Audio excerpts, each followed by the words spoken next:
শিবলিঙ্গে জল দেন তো, জোরে বলুন হ্যাঁ না না, একটু দেন তো। বেশ, বলুন তো, শিবলিঙ্গে জল দিতে গেলে চারটে জিনিস দিতে নাই, জানা আছে কারো? শিবলিঙ্গে জল ঢালবেন তো চারটে জিনিস দেবেন না, কি কি?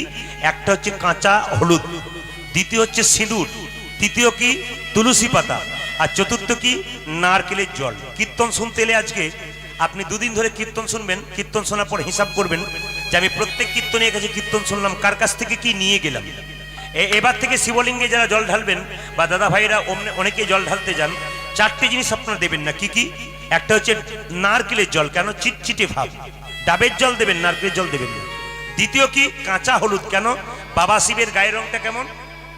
বাবা শিবের প্রকৃত রং হচ্ছে গায়ের রং কাঁচা সোনার মতো, হলুদের মতো, ওই জন্য কাঁচা হলুদ দিতে নাই। আর সিঁদুর দেবেন না, কেন?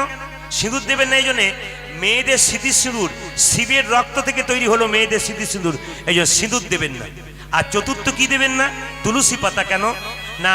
শঙ্করচূড় দত্ত হচ্ছে তুলসীর স্বামী, তাকে মেরেছিল কে? বাবা ভোলানাথ এবং ভগবান বিষ্ণু একসঙ্গে যুক্তি করে তাকে হত্যা করেছিল।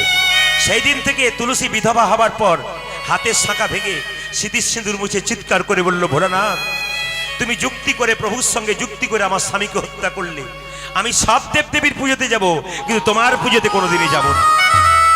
এই জন্য মায়েরা শিবলিঙ্গে জল ঢালবেন, কিন্তু মাথায় রাখবেন আপনারা এই চারটে জিনিস দেবেন না।